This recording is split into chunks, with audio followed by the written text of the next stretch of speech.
Na sasa naomba nichukue wasaa huu kumkaribisha mtaalamu kwa ajili ya kuendesha jopo la pili, na si mwingine bali ndugu yetu Semkae Kilonzo kutoka Police Forum, ambaye anakwenda kuzungumzia masuala ya promoting transparent in transition. A very big round of applause to him as he approaches. Tumpigie makofi ya kutosha tafadhali. Karibu sana mheshimiwa. Asante mwezeshaji. Habarini za mchana.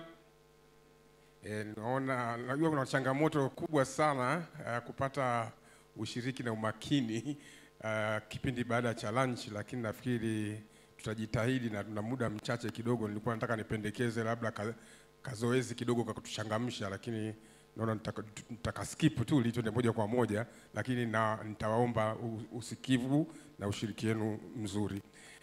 Kama nilivyotambulishwa, naitwa Semkae Kilonzo, natokea Policy Forum.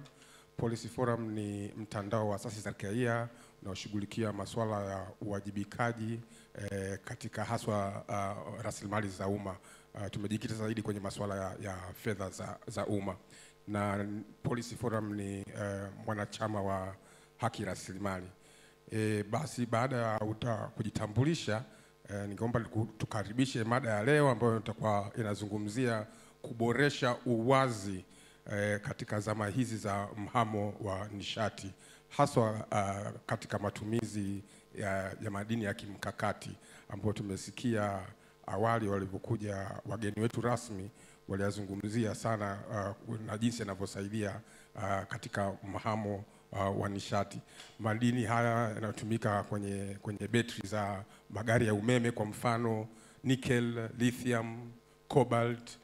Tulitajiwa sana asubuhi hapa kuhusiana na graphite na fursa zilizopo kwa Tanzania. Kuna rare earth metals na copper. Sasa masuala ya uwazi na uwajibikaji katika sekta ya uzidiwaji ni mapana, lakini leo tutasaidiwa na wataalamu wetu ambao ni wanajopo kuyazungumzia haya, na watatupa uzoefu wao wa jinsi gani ya kuboresha uwazi katika zama hizi za mhamo wa nishati. Naomba nitawaita mbele mmoja baada ya mwingine. Naomba nianze kwa kumkaribisha dada Anastasia Rioba, ambaye anatokea taasisi inaitwa Tanzania Extractive Industries Transparency Initiative, TEITI. Karibu dada Rioba.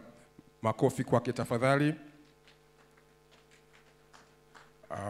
Wa pili si mwingine bali ni John Bosco Tindebwa, naye ni mjumbe wa TEITI, kamati ya TEITI ile, akiwakilisha makampuni. Karibu bwana John Bosco. Watatu ni Elizabeth Duya, yeye anatokea Transparency International Kenya. Karibu mbele. Makofi kwa John Bosco na Elizabeth Duya. Wa mwisho lakini sio kwa umuhimu ni Philip Nyakundi, yeye anatoka Global Financial Integrity, yuko pale kama Policy Director. Karibu Philip. Sawa, na mimi nitaomba kiti.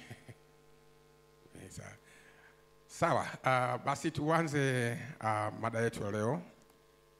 Ningeomba nianze na ndugu Philip Nyakundi. Una uzoefu wa kimataifa, unafanyia kazi shirika la kimataifa ambalo limekuwa likiangalia sana masuala ya utoroshwaji wa rasilimali kutoka Afrika.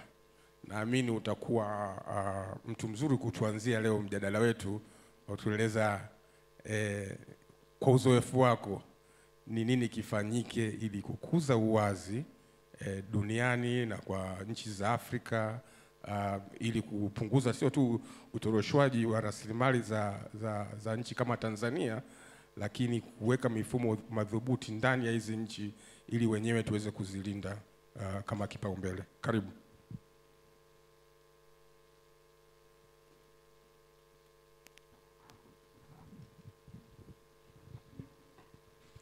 Asante sana. Vile uliona microphone kidogo imenilemea, na hivyo ndio Kiswahili pia kitanilemea hapa mbele. So ningeomba mtaniwia radhi niweze kuongea kimombo kidogo. Asante na natumai kwa nimesikiza swali. So nikijibu vingine unaweza ni regesha pale vile ulikuwa umeuliza. So kwa majina ni Philip Nyakundi Kichana. I serve at Global Financial Integrity, which is a US-based think tank. We look around issues to do with the illicit financial flows in Africa, work around matters corruption, money laundering, and other related issues, especially trade integrity. What I can start by saying is it has been enlightening to listen to the Tanzanian experience. And I must begin by saying that Tanzania is one of the countries we look at when it comes to matters extractives. And simply because the experience Tanzania has had in the extractive sector is not, for example, what we can compare in Kenya as an example. We have very young institutions working on the extractive sector, but that does not mean they don't have also the requisite capacity. But I believe that an example of Tanzania, when we look at even matters beneficial ownership, Tanzania has done so well so far if we compare to other countries who we are trying to work with in the region. The issue of illicit financial flows, which can be loosely defined as, a country losing money that belongs to its people to another country, is something that the African nations should really focus on and, do a lot of thinking on why this happens. What are the gaps that we are seeing that enables illicit financial flows to continue flourishing? The last time the Thabo Mbeki-led report was released, that was a few years ago, it indicated that Africa was losing around 50-point-something billion, is it billion, yeah, dollars in a year. That is a lot of money. So they were saying that money combined is all the trade, the assistance that we get from these foreign countries, the Western countries. So if we had that money that we are not losing from the illicit financial flows, then we needed not to borrow anything in terms of debt. We even did not need the foreign direct investments that we are having. But fast forward, just the recent report that was done by the UNCTAD, that is the 2022 report, indicates that we are losing around 80-point-something billion. So that has increased by almost 30 billion in a span of very few years. And these are very moderate figures because of what we have discussed or what we understand. These things about illicit financial flows do not happen in the open. Even statistics and data, you look at what, for example, the UNEC has produced in terms of research, you will struggle to really, put a finger on how we are losing or how much we're really losing as a continent. So I must say there is a lot we need to do. There is, and I want to give just a little bit of also statistics to indicate how we've been losing this money. The chunk of it, I think that is 60% of the money Africa is losing in terms of illicit financial flows is not the traditional, smuggling that we talk about across the border. Somebody is carrying this across the border. It is these multinational companies through trade misinvoicing. So that's why we should worry, because the percentage, as indicated by the Mbeki report, at that time was around 5%. And that on corruption, or especially on corruption, what we were losing in terms of corruption. So we really need to look at what the multinational companies, how they are conducting their business, how they are being regulated, and how transparent are they, either through the revenues they are making, the taxes they are emitting, and the royalties that they're paying. Thank you. Thank you so much, Philip. Asante. Kama mlivyosikia, jambo ambalo mlichukua mimi ni kubwa hapo ni kwamba bara la Afrika linapoteza karibu dola bilioni 80 kwa mwaka. Ni fedha nyingi sana ambazo zingeweza kutumika katika kutoa huduma, katika shughuli za maendeleo katika nchi zetu.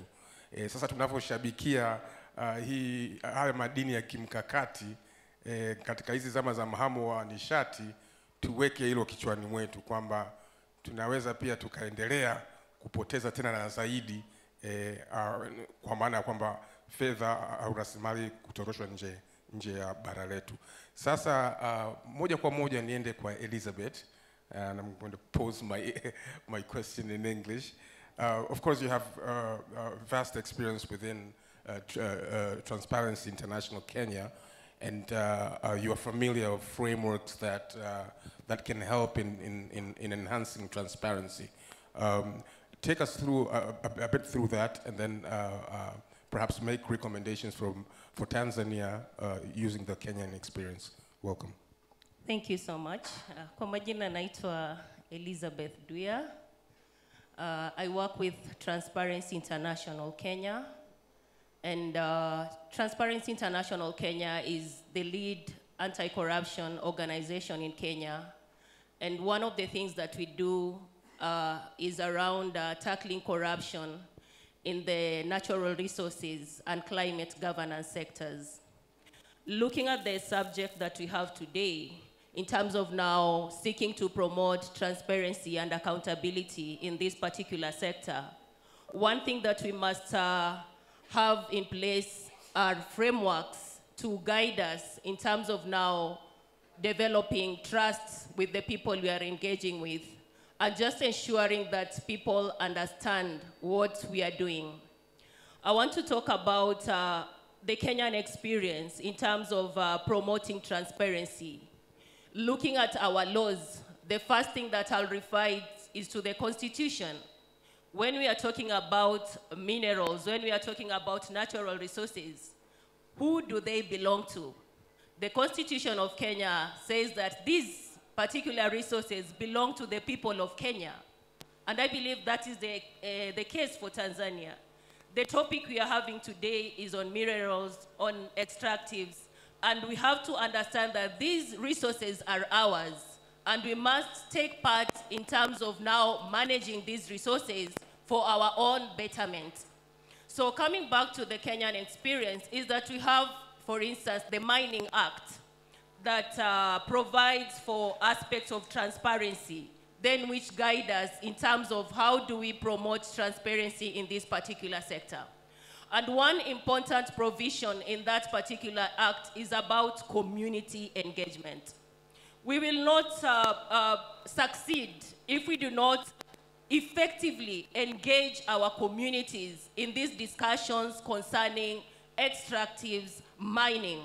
So we have seen previously where initiatives have failed because communities were not properly engaged, because there was no transparency in terms of how do the companies come in, how our community is going to be engaged, and that has made some projects to fail.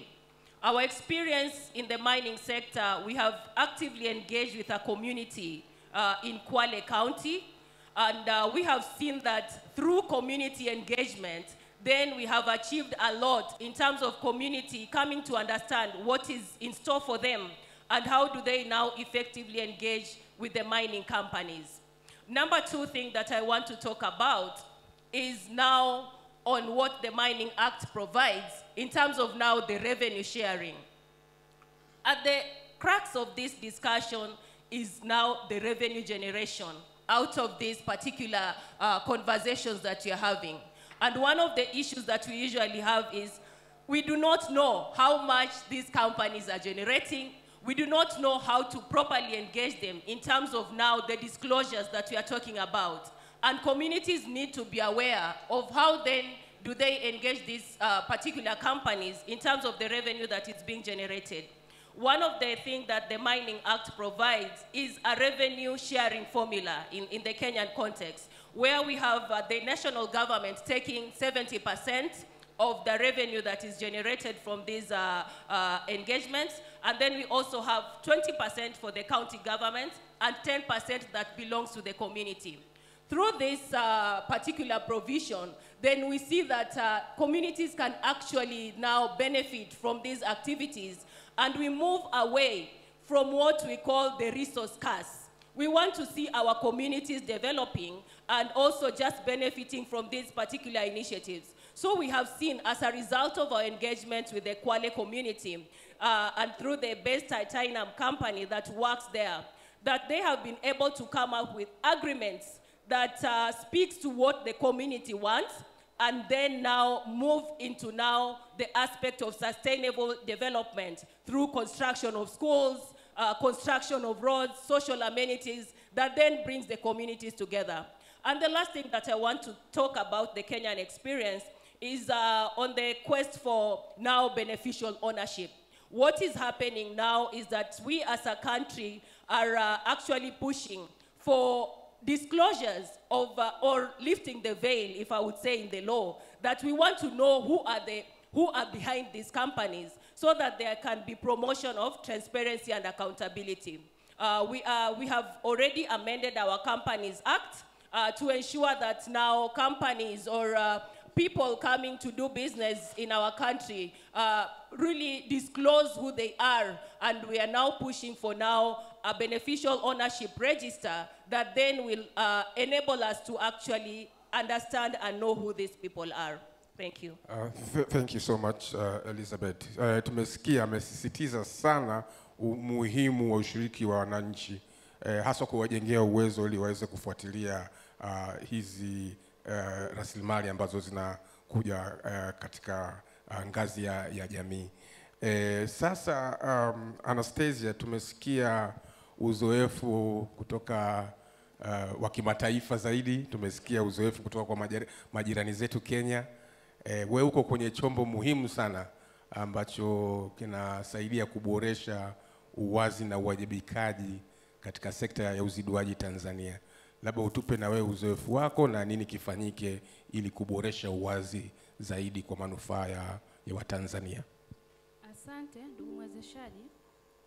Naitwa Anastasia Rioba, natokea taasisi ya kuhamasisha uwazi na uwajibikaji katika rasilimali za madini, mafuta pamoja na gesi asilia. Taasisi hii ina lengo la kuhakikisha kwamba mapato ambayo yanapatikana katika hizi rasilimali yananufaisha Watanzania wote. Na kwa maana hiyo tunasema kwamba taarifa mbalimbali zinapaswa kuwa wazi ili ziweze kuwasaidia wananchi katika kujua nini tunapata na nini kifanyike katika kuendelea kuboresha hii sekta ya uziduaji.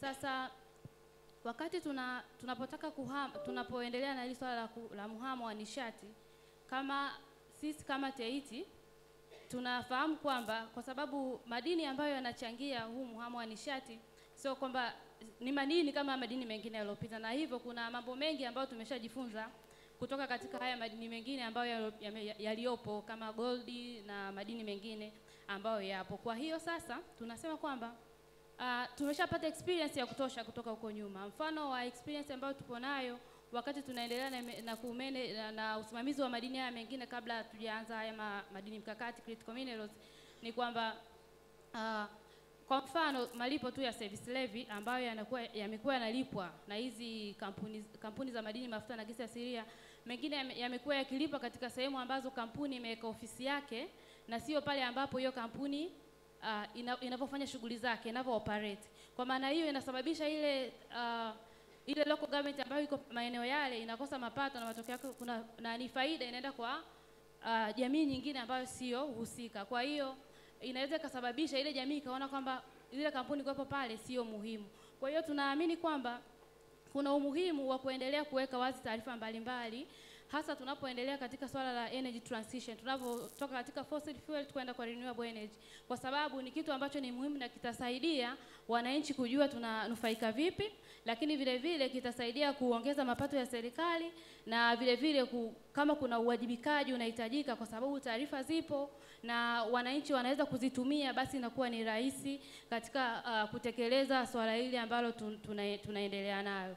Lakini pia tunaamini kuwa swala lingine ambalo tunatakiwa kulitekeleza kutokana na experience ya utekelezaji na usimamizi wa uwazi na uwajibikaji katika kampuni zingine ambazo zipo au katika mazingira ya kawaida ambayo tumekuwa tukiendelea nayo, ni kwamba ni uwazi wa mikataba. Tunajua kwamba mikataba inasaidia kujua ni kiasi gani ambacho yani makubaliano ambayo serikali imeingia kati yake na huyo mwekezaji. Kwa hiyo ni rahisi kujua kwamba watanufaika ama hawatanufaika, na kwa sababu tunayo hiyo mikataba, basi ni rahisi kuangalia kutokana na anavyolipa, anavyotoa malipo yake, na kwa kuwa yako wazi ni rahisi kuona kwamba tunanufaika na kama hatunufaiki tufanye nini. Kwa hiyo inaweza kusaidia tutakapokuwa tumeweka hizo mikataba, itasaidia sana kuhakikisha kwamba public wenyewe wanakuwa na trust na confidence kwa mwekezaji, lakini vile vile kwa serikali. Kwa hiyo ni kitu ambacho ni muhimu kwa mwekezaji, lakini vile vile ni kwa serikali na wananchi kwa ujumla. Kwa sisi kama TEITI tumeshaanza hatua za awali, ambapo kwa swala hili la uwekaji wazi wa mikataba tumeanza kuhusisha taasisi za serikali ambazo zinahusika, lakini pia tumeanza kuhusisha makampuni ambayo tayari yameshaingia mikataba na serikali. Tunajua mpaka sasa hivi kuna framework agreement ambazo zimeingiwa na serikali ziko 9, lakini sisi tumeanza kwanza kupilot na 6, ambapo katika hizo 2 ya hizo kampuni 6 ambazo tumeziomba consent, kwa sababu ili tuweke wazi mikataba lazima kuwe na mawasiliano au makubaliano kati ya kampuni na kamati ya TEITI kuona kama kuna vitu ambavyo havihitaji kuwekwa wazi. Kwa hiyo na katika makampuni hayo 6, mawili ni ya critical minerals, tuna ferrogravite pamoja na tembo nickel. Kwa hiyo tunaamini mchakato bado unaendelea na serikali pia iko tayari kuweka wazi mikataba, na kwa hiyo bado tunaendelea. Ni kitu ambacho tunaamini mpaka kufikia labda mwisho wa mwaka au early next year ni kitu ambacho kinaweza kikawa angalau tumefikia hatua ya awali kwa kuanzia. Lakini swala lingine pia tunapoendelea na katika hii energy transition tunapoendelea kutekeleza ni kwamba uwekaji wazi wa mikataba, uwekaji wazi wa wamiliki manufaa, beneficial ownership, wamiliki wale ambao wanamiliki hizo hisa katika hayo makampuni, kwamba tunaamini kwamba tutakapokuwa tumeweka wazi majina ya hao wamiliki ni rahisi kujua nani anamiliki nini, lakini vile vile kutapunguza mgogoro wa conflict of interest katika hao watu, kwa sababu mtu tunakuta ni kiongozi mkubwa anamiliki, lakini at the same time ndio anaitoa leseni. Kwa hiyo unaweza kujua, lakini vile vile itapunguza illicit financial flow hiyo ya kuhamisha hela kutoka nchi moja kwenda nyingine, kwa sababu mtu inajulikana nani anayemiliki hayo makampuni. Kwa hiyo katika eneo hili sisi kama taasisi kuna vitu tumeshavifanya na baadhi ya taarifa tayari zipo kwenye ripoti zetu. Kwa hiyo kwa sasa tunaendelea tu kuhakikisha kwamba ile register ambayo itakuwa wazi na itasaidia kuweka wazi hayo majina ya watu, ndio tunaendelea nayo katika kutekeleza swala hilo. Kwa hiyo tunaamini kwamba ni kitu ambacho pia itasaidia tunapoendelea na katika umhamo wa nishati, ni kitu ambacho tunaamini kwamba kitasaidia hizi nchi kwa wananchi waweze kufaidika, lakini kama Watanzania wote kwa ujumla tunaweza kuendelea kunufaika. Labda kwa sasa hivi niishie tu hapo. Asante sana Anastasia, umegusia jambo muhimu sana, hiyo register hiyo wanasema daftari ambalo litakuwa lina majina wanufaika halisi wa haya makampuni ya uziduaji. Sasa tutoke kwenye secretariat tuje kwa John Bosco Titadebwa ambaye ni mjumbe wa kamati ile ya TEITI akiwakilisha makampuni. John Bosco, labda nianze kwa kuuliza tu nini nafasi ya makampuni ya uziduaji katika kuboresha uwajibikaji na uwazi katika sekta ya uziduaji, lakini haswa katika hichi chombo muhimu ambacho kinashughulikia masuala ya uwazi kwenye uziduaji. Asante sana mwezeshaji. Kama ulivyosema, mimi naitwa John Bosco Tindebwa, ni mjiolojia na mshauri kwenye sekta ya madini, lakini pia ni mjumbe kwenye kamati ya TEITI ikiwakilisha makampuni, na ni mwenyekiti wa bodi ya FADEV ambao ni washirika wa haki rasilimali, na mkurugenzi wa kampuni ya MTL Consulting ambayo ni kati ya makampuni ya mwanzo yanayotoa huduma za kitaalamu katika sekta ya uziduaji. Sasa nikianza na swali ulioniuliza,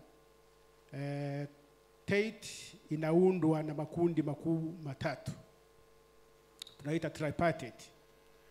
Kuna serikali, na ndani ya serikali tuna wizara inayohusika na madini, nishati, taasisi kama TPDC na nyingine, taasisi kama TRA, mwanasheria mkuu wa serikali pamoja na taasisi nyingine.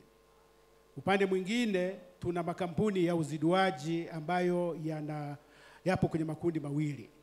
Kuna kundi la makampuni ya madini na kundi la makampuni ya mafuta na gesi, ambayo kwa sasa hivi ni makampuni ya gesi. Chini ya makampuni ya madini yanawakilishwa mwavuli wa Tanzania Chamber of Mines, na upande wa gesi ni Association of Gas Operators in Tanzania. Kwa hiyo makampuni yanayoshughulika na uziduaji wa madini ni sehemu muhimu sana katika kuhakikisha kwamba kile wanachokizalisha kinazalishwa katika mazingira ambayo yanaendana na matakwa ya kanuni zilizotolewa na taasisi ya kimataifa ya EITI, kanuni ambazo serikali ya Tanzania imezitoa na ndizo ambazo zinatumiwa kila mwaka katika kuandaa ripoti za mwaka za taasisi ya TEITI.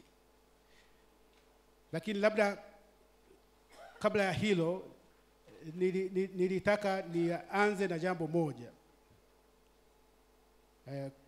Na kwa kuwa ni mchana, nilijua wengi tutakuwa tumechoka, nitaka kuwauliza swali moja la kizushi kidogo, kwamba nani kati yenu ni shabiki wa Simba, nani kati yenu ni shabiki wa Yanga, na nani ambaye hana timu, lakini au Azam lakini nikaona ningeanza hivyo labda ingeleta taharuki na tusimalize kipindi cha leo. Nina sababu kwa nini nauliza hivyo. Mimi ni kati ya wale ambao sishabiki Simba wala Yanga. Sijui kwa nini. Lakini kuna jambo moja muhimu sana ambalo ninalipenda na ninaomba nilishare pamoja na nyinyi kwa ndugu zetu wale ambao ni mashabiki wa Simba na Yanga. Wanapenda timu zao. Timu hata kama ikifanya vibaya itatetewa mpaka pointi ya mwisho. Timu zinafuatiliwa. Mkataba ambao manager sijui coach ameingia utafuatiliwa, utatolewa kwenye vyombo vya habari, kwenye social media, utakuwa scrutinized to the point. Performance ya timu ikishuka tu kidogo, basi siku hiyo ukipita jioni sehemu utakuta watu hawaelewani nini kinachoendelea katika timu hizi. Napenda sana hiyo. Nikirudi kwenye nchi yangu Tanzania na kwenye sekta ya uziduaji, Tanzania ni kati ya nchi ambazo duniani zinajulikana kabisa kwamba ni resource rich. Sisi ni maskini wa kitu kingine, lakini sio maskini wa maliasili. Asubuhi Mheshimiwa Naibu Waziri Mkuu ametuambia kwamba 56% ya export earnings zinatokana na madini. Kimsingi sehemu kubwa ya madini hayo ni dhahabu tu, na hiyo ni sehemu ndogo, kwa sababu migodi tunayoiona sasa hivi ni migodi kwanza ilivumbuliwa zamani. Yaani mgodi ambao unaweza kusema ni mpya kabisa mkubwa ambao utakuwa ni mgodi wa Nyanzaga. Geita Gold Mine ulikuwa unajulikana tangu enzi wa koloni, Buli ulikuwa unajulikana, kule Chunya, Shanta ulikuwa unajulikana, labda Shanta Singida. Sasa dhahabu haiko kwenye critical minerals. Lakini nilitaka niwaonyeshe kwa upande mdogo tu wa dhahabu na mengine yanayoongezea hapo kidogo, tuna 56% of export earnings. Sasa tuje kwenye madini ya critical minerals. Graphite, lithium, cobalt, nickel, hata copper. Sasa hivi nickel nadhani tumeanza kusikia mgodi mkubwa unakuja, lakini mtoto wa mjini au nini ya mjini wanasema kwenye Kiswahili ni graphite, ambayo zipo kampuni nyingi ambazo kama zitafikia uzalishaji Tanzania hiyo 56% sijui itaenda mpaka ngapi. Lakini huo ni upande wa madini tu. Upande wa natural gas, tuseme hydrocarbons kwa ujumla, kwa sababu natural gas na mafuta tunaita hydrocarbons. Natural gas tumeambiwa millions of cubic meters ziko ndani huko, lakini hatujapata mafuta, ila jiolojia ya gesi na mafuta zinashabihiana sana. Kwa hiyo uwezekano wa kupata mafuta bado upo mkubwa tu, lakini hizo ni hydrocarbons. Sijui kama wengi tunafahamu kwamba tuna gesi nyingine ambazo sio hydrocarbons. Tuna helium gas. Nadhani mtakuwa wengine mmesikia. Bonde la Ufa lina potential kubwa sana ya kuwa na helium gas, na sasa hivi mikoa ambayo iko kwenye eneo la Rukwa iko katika kuna project ambazo ziko kwenye hatua nzuri sana ya kuendeleza non hydrocarbon gases, helium. Sasa hivi imeanza kuzungumzwa kitu kinaitwa natural hydrogen, ambayo labda wengine sio wengi ambao wanaifahamu kwamba natural hydrogen na yenyewe inaanza kuongelewa. Kwa hiyo nikisema kwamba Tanzania is a resource rich country, ninakuwa na sababu za msingi za kusema hivi. Kwa nini nimeanza na mfano wa Simba na Yanga?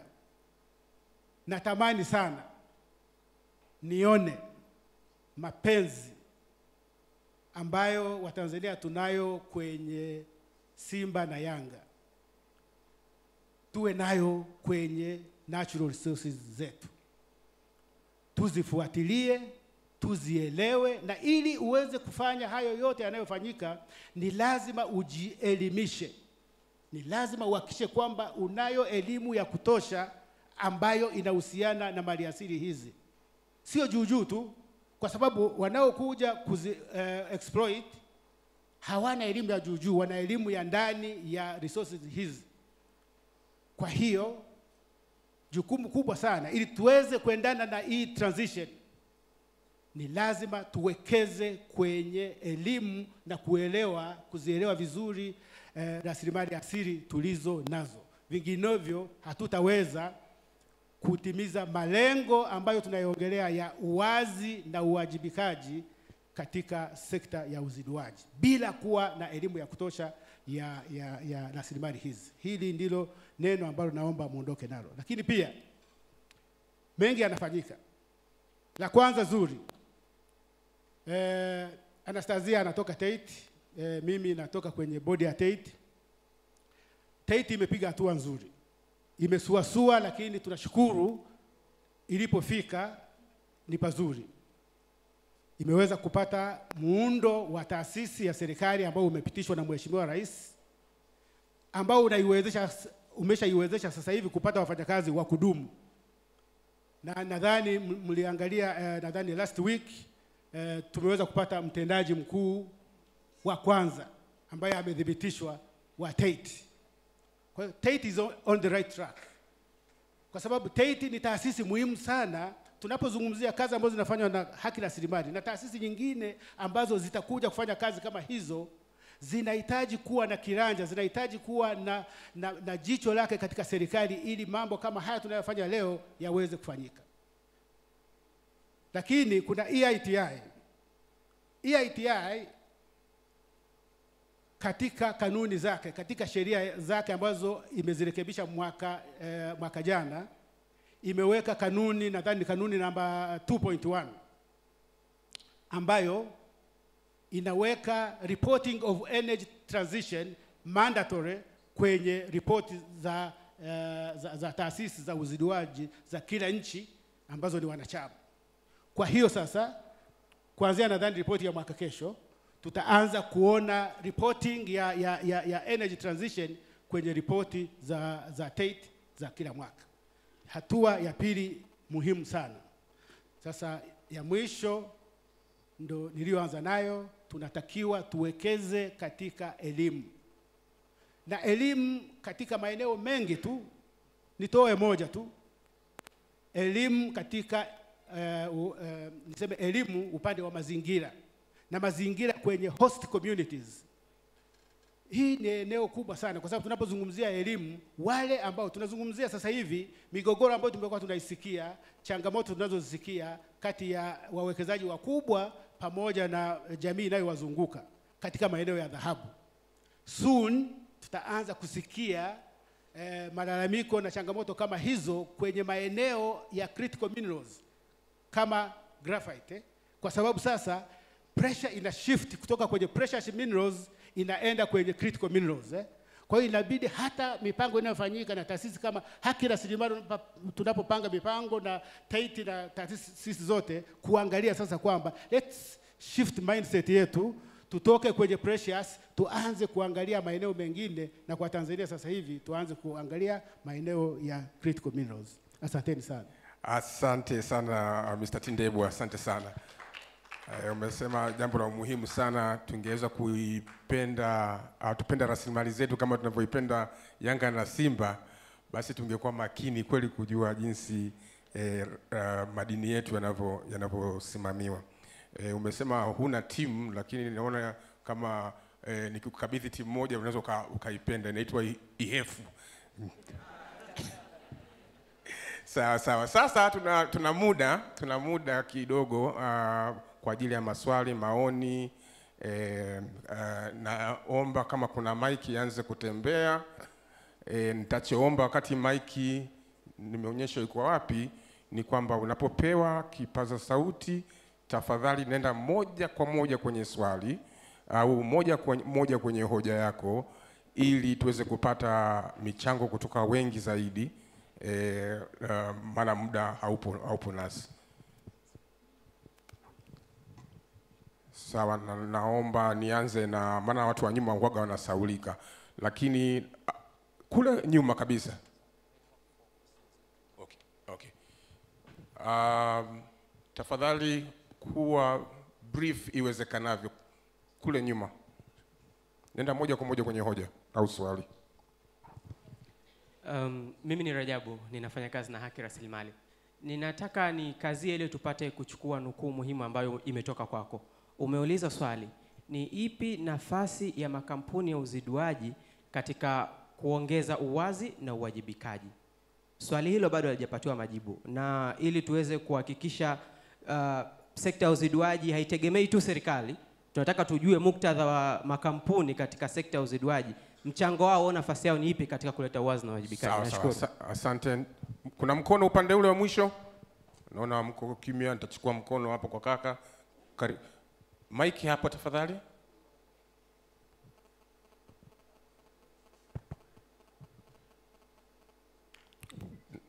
Asante wawezeshaji na hongereni kwa uwezeshaji wa mada.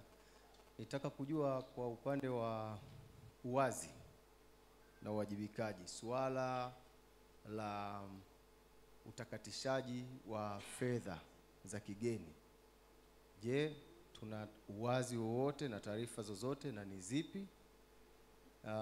Na ziko katika hatua gani, kwa maana ya labda kupoteza fedha kwenda nje ya Afrika au Tanzania?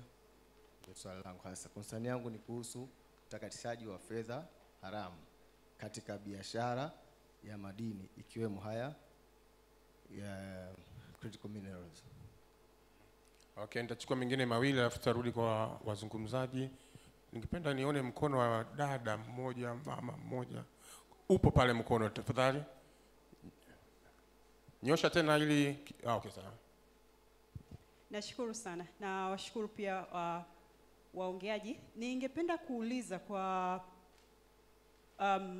watu wa TAITI. Mikataba ambayo Tanzania ina saini na mashirika hayo au makampuni, je, mna access nayo kujua kwamba okay, kwa mfano Tanzania imesaini na kampuni fulani, je, ni nini ambacho kimeandikwa kwenye huo mkataba? Sio baada ya miaka fulani tunaanza kusikia ule mkataba ambao tulisaini ulikuwa una shida. Asante.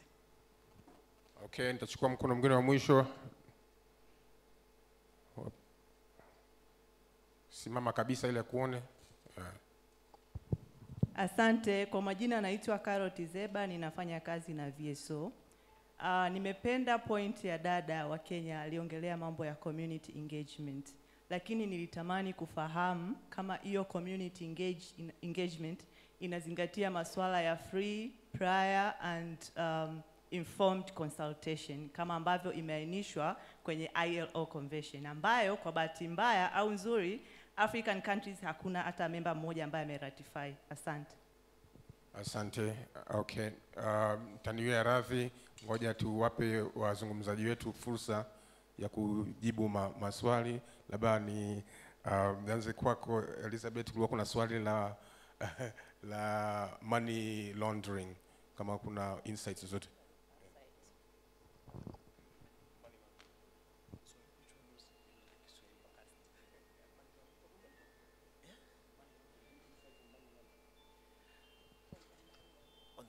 sector. Poleni. Kidogo swali lilinichanganya. But I've been told that I was supposed to answer a question on the illicit financial flows in Tanzania. Honestly, I don't have the figures right now for Tanzania. Yeah. The general ones, what we have, as I reiterated, on illicit financial flows, the latest UNCTAD report indicates that Africa is losing around 80.6 billion US dollars in a year. So segregation, that one you'll have to engage me, and a little bit we go into our database, and then I try also get those figures, but I don't have the figures offhand. Yeah. Thank you. Thank you. On the community engagement, if I'll refer to what is happening in Kenya, under the Mining Act 2016, it's a requirement for investors who want to engage in the extractive sector to have agreements with the communities. That is a prerequisite to be issued with a mining license. If you have not engaged the communities, then you will not be able to get the mining license. So in terms of the Kenyan experience and community engagement, I would say that the law has evolved because that is also anchored in our constitution under Article 10 of the Constitution that provides for national values and principles of good governance, looking at public participation. So it is a requirement for the community or the public to be engaged before anything happens. While that is in paper or in the law, I would say that in practice, it has become a challenge. So we have the laws in place that provides for these provisions, but when we come to now effective community engagement, we see that there is a lapse. We find that, one, sometimes communities are not equipped with the requisite knowledge to be able to engage. And number two, they do not have access to information to be able for them to make informed decisions. So I would say that we have a challenge there, in as much as we have made strides in terms of putting these frameworks in place, but in practice, then we still have a long way to go. And that is, of course, the rallying call that we are having here, that even as we have these discussions, let us go back and see how best, how effective do we bring on board these communities in terms of now breaking down what is in the law to what is applicable to the communities that we are going to engage with. Thank you.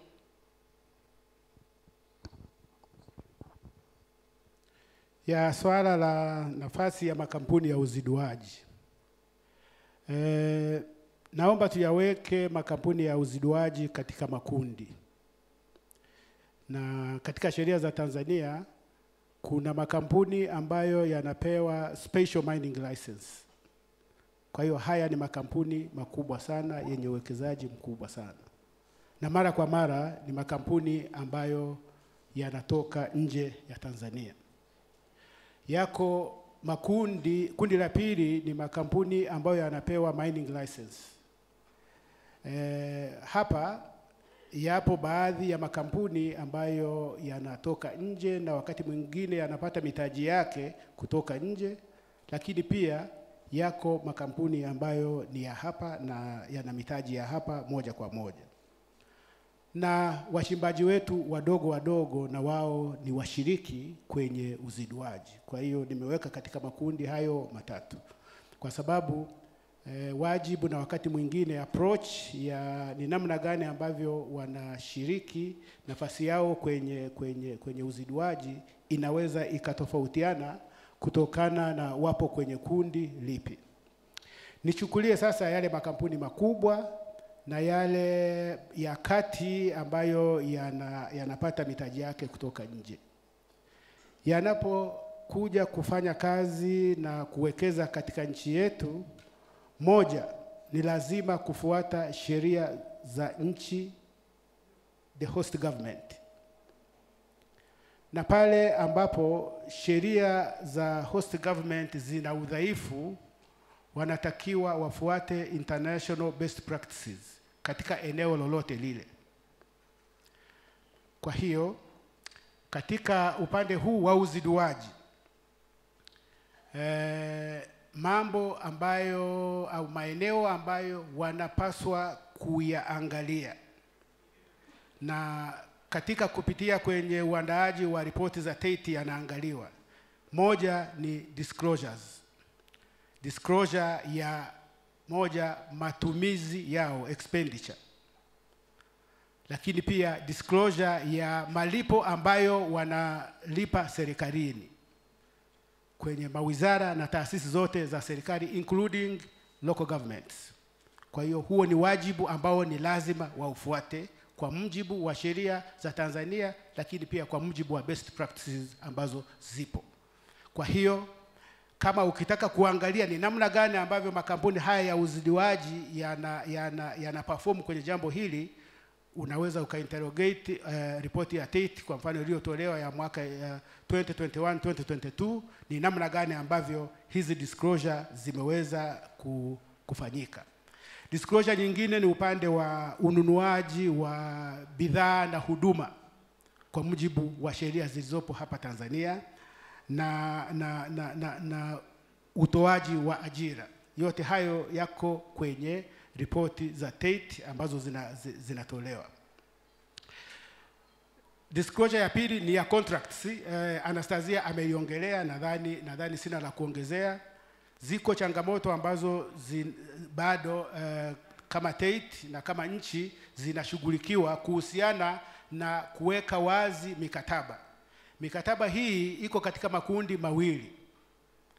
Iko mikataba ambayo nchi iliingia na wawekezaji kabla ya mabadiliko makubwa ya sheria yaliyofanyika mwaka 2017 ambazo tulikuwa tunaziita mining development agreements. Ipo mikataba ambayo nchi imeingia na wawekezaji hawa baada ya mabadiliko ya sheria ya mwaka 2017 ambazo ndio zinaitwa framework agreements. Hizi kila kundi ya mikataba hili ina masharti yake na changamoto zake. Lakini kama alivyoeleza Anastasia, nadhani hatua ambayo mpaka sasa hivi serikali imefikia katika disclosure ya contracts ni hatua ambayo ni nzuri sana. Jambo jingine ambalo kama ni jukumu upande wa makampuni ya uziduaji, tunasema they have to acquire social license to operate katika maeneo ambayo wanafanyia kazi. Unaweza ukawa unalipa kila kitu serikali kuu, unaweza ukawa unatimiza kila kitu kama license yako na sheria zinavyo kutaka, lakini kama katika jamii ambayo unaishi, jamii ambayo imekupokea, hamna mahusiano mazuri, haujawekeza katika kuweka mahusiano mazuri, mtaji wako katika eneo hilo utakuwa hauko salama. Na upande huu kuna program za CSR ambazo mwanzoni hazikuwa zimewekwa kwenye mfumo wa sheria, lakini sasa hivi zimeshawekwa kwenye mfumo wa sheria ambao una govern ni namna gani ambavyo hizi kampuni za uziduaji, nazungumzia upande wa madini, zinavyo toa CSR, corporate social responsibility, iwe ni malipo au huduma nyingine ambazo wanatoa kwenye jamii ambayo imewahosti. Na jukumu jingine pia ni lile ambalo nimeliongelea kwamba wao kama sehemu ya TEITI wanawajibika pia kusupport TEITI, na baadhi ya makampuni haya yanayooperate hapa international through EITI ni EITI supporting companies. Kwa hiyo kati ya makubaliano yao na EITI wanatakiwa kusupport TEITI activities, na mpaka sasa hivi ninavyojua yako maongezi au mazungumzo yanayoendelea kati ya baadhi ya makampuni na TEITI ni namna gani ambavyo makampuni hayo yanaweza yakasaidia TEITI Secretariat ili iweze kutimiza majukumu yake. Sawa, asante. Sasa Anastasia, nafikiri utapata neno la mwisho. Asante. Asante. Labda kwa kuongezea, kuna swali liliulizwa pale kuhusu access ya mikataba. Kama alivyoelezea mjumbe hapa, ni kwamba mikataba kama alivyosema imegawanyika kwenye makundi ya mawili.